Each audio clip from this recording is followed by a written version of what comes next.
பிரியமானவர்களே, ஆண்டவரும் அருமை ரட்சகரமாக இருக்கிற இயேசு கிறிஸ்துவின் இனிய நாமத்தினாலே மற்றும் ஒரு நல்ல காலை பொழுதிலே உங்களை சந்திப்பதிலே நான் அதிகமாக மகிழ்ச்சி அடைகிறேன்.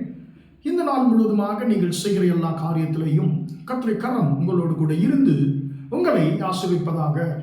ஏசாயா தீர்க்கதரிசன புஸ்தகம் 28ஆம் அதிகாரம் 16ஆம் வசனம் இப்படியாக சொல்லுகிறது, விசுவாசிக்கிறவன் பதறான், விசுவாசிக்கிறவன் பதறான் என்று சொல்லி இந்த வார்த்தை சொல்லுகிறது. அன்பான பிள்ளைகளே, நம்முடைய வாழ்க்கையிலே பல சூழ்நிலைகளிலே நமக்கு சில பிரச்சனைகள் வரும் பொழுது நம்முடைய விசுவாசம் சோதிக்கப்படுகிறது, நமக்கு ஒரு பதட்டம் உண்டாகிறது.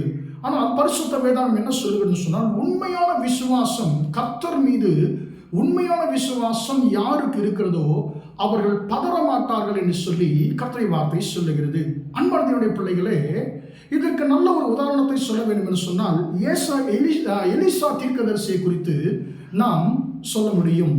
அன்பான பிள்ளைகளே, ஒரு இடத்துல எலிசா தீர்க்கதரிசியை சிரியர்கள் பிடிக்கும்படிக்கு அவர்கள் ராவோடு ராவாக எலிசா இருக்கிறதான அந்த இடத்திற்கு படைகளை அனுப்பி அவரை சூழ்ந்து கொள்ளுகிறார்கள். ஏன்னு சொன்னால், அவர்களுடைய ரகசிய திட்டங்களை இந்த எலிசா தீர்க்கதரிசி இஸ்ரவேலின் ராஜாவுக்கு வெளிப்படுத்துகிறபடியினாலே இவர்களுடைய திட்டங்கள் எல்லாம் வீணாய் போகிறது. எனவே எலிசாவை பிடிக்கும்படிக்கு சிறிய படைகள் அந்த இடத்துல அவர் இருக்கிறதான பகுதியை சூழ்ந்து கொள்ளுகிறது. அப்பொழுது காலையிலே அந்த தீர்க்கதரிசியுடைய வேலைக்காரன் வருகிறான். வந்து அந்த மலை முழுவதுமாக சீரியர்களுடைய படைகள் சூழ்ந்திருக்கிறதை பார்த்து அவன் பதட்டப்படுகிறான். பதட்டப்பட்டு, ஐயோ என் ஆண்டவனே, நம்ம எதிரிகள் சூழ்ந்து விட்டார்களே, இப்பொழுது என்ன செய்வது என்று சொல்லி அவன் பதட்டப்படும் பொழுது விசுவாசம் உள்ள எலிசா தீர்க்கதரிசி எந்த ஒரு பதட்டமே இல்லாமல் அவர் அருமையான ஒரு வார்த்தை சொல்லுகிறார், பயப்படாதே, அவர்களோடு இருக்கிறவர்களை பார்க்கிலும் நம்மோடு கூட இருக்கிறவர்கள் அதிகம் என்று சொல்லி சொல்லுகிறார். அன்பானவருடைய பிள்ளைகளே, என்ன நடக்கிறது?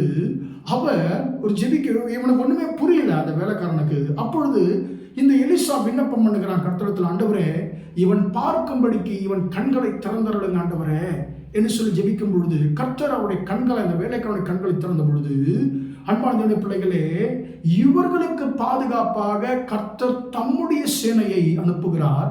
அக்னி ரதங்களும் அக்னி குதிரைகளுமால் அந்த மலை சூழ்ந்திருக்கிறதை இந்த வேலைக்காரன் கண்டான். அன்பான தேவனுடைய பிள்ளைகளே, நம்முடைய வாழ்க்கையில எதிரிகள் நம்மை சூழ்ந்து கொள்ளும் பொழுது, பிரச்சனைகள் நம்மை சூழ்ந்து கொள்ளும் பொழுது நாம் பதட்டப்பட தேவையில்லை. ஏனென்று சொன்னால் நாம் விசுவாசிக்கிறோம், கர்த்தரை விசுவாசிக்கிறோம். அன்பான பிள்ளைகளே, நம்மை கர்த்தர் ஒரு நாளும் அப்படி சத்ருவின் கையிலே ஒப்பு கொடுக்க மாட்டான். நீங்கள் மடிந்து போவதில்லை. நீங்கள் எந்த சத்ருவை பார்த்து நீங்கள் பயப்படுகிறீர்களோ அந்த சத்ருவின் கையிலே உங்களை ஒப்பு கொடுக்க மாட்டார் கர்த்தர். ஏனென்று சொன்னால், உங்களுக்கு விரோதமாய் எத்தனை பேர் வந்தாலும் உங்களை பாதுகாக்கும்படி கர்த்தர் தம்முடைய சேனையை வைத்திருக்கிறார். அந்த சேனை, கர்த்தருடைய சேனை, உங்களுக்கு விரோதமாக இருக்கிற சத்துருக்களை காட்டிலும் பல பல மடங்கு வல்லமை படைத்த சேனை. கர்த்தர் சொல்லுகிறான், என் மகனே, என் மகளே, நீ பதட்டப்பட தேவையில்லை. நீ என்னை முழுமையாய் விசுவாசிக்கும் பொழுது நீ எதை குறித்தும் பதட்டப்பட தேவையில்லை, நீ பதற தேவையில்லை. ஏன்னு சொன்னால், நான் உன்னை ரட்சிக்கும்படிக்கு எப்பொழுதுமே என் சேனையை உனக்கு பாதுகாப்பாக வைத்திருக்கிறேன் என்று சொல்லி கர்த்தர் சொல்லுகிறார். எனவே எனக்கு அன்பான தேவனுடைய பிள்ளைகளே, நாம் பிரச்சனைகள் வரும்பொழுது பதறாமல், பதட்டம் இல்லாமல் அவைகளை நாம் எதிர்கொண்டு நாம் வெற்றி பெறுவோமாக. நம்மை ரட்சிக்கும்படிக்கு கர்த்தர் எப்பொழுதும் நம்மோடு கூட இருக்கிறார். எனவே நான் விசுவாசிக்கிறேன், நான் கர்த்தரை விசுவாசிக்கிறேன், நான் பதற மாட்டேன் என்றதான ஒரு உறுதியான ஒரு நம்பிக்கையோடு கூட நாம் முன்னேறுவோமாக. ஜெபிப்போமா? இரக்கமுள்ள தகப்பனே, உம்மை நன்றியோடு துதிக்கிறோம், ஸ்தோத்திரிக்கிறோம் ஐயா. இம்மட்டுமாக அந்த வார்த்தைகளை கேட்ட நம்முடைய பிள்ளைகளை ஆசீர்வதியும் ஆண்டவரே. விசுவாசிக்கிறவன் பதறான் என்ற வார்த்தையின்படி ஆண்டவரே, அப்பா, நாங்கள் உண்மை விசுவாசிக்கிறோம். எங்கள் ஆண்டவரே, அப்பா ஸ்தோத்திரம், பிரச்சனைகள் வரும் பொழுது ஆண்டவரே நாங்கள் பதறாதபடிக்கு கர்த்தர் எங்களோடு கூட இருக்கிறார் என்று சொல்லி ஆண்டவரே நாங்கள் தைரியமாய் விசுவாசித்த ஆண்டவரே, எங்களுக்கு முன்பாக இருக்கிற சத்துருக்கள் மேல் ஆண்டவரே நாங்கள் ஜெயம் எடுக்கக்கூடிய கிருபையை கர்த்தர் கொடுப்பீராக. உம்முடைய பிள்ளைகளை பயமுறுத்துகிற, பதட்டத்துக்குள்ளாக்குகிற எல்லா விதமான சூழ்நிலைகளை இயேசுவின் நாமத்தினாலே மாறி போகட்டும் என்று சொல்லி ஜெபிக்கிறேன். இந்த நாள் முழுவதுமாய் உடைய பிள்ளைகள் செய்கிற எல்லா காரியத்திலையும் கர்த்தரை கரம் ஆண்டவரே உடைய பிள்ளைகளோடு நடத்தட்டும் என்று இயேசுவின் நாமத்தில் பகிர்ந்து ஜெபிக்கிறேன், ஜீவனுள்ள நல்ல பிதாவே. ஆமென், ஆமென். பிரியமானவர்களே, கர்த்தர் உங்களை ஆசீர்வதிப்பாராக. Praise the Lord, praise the Lord.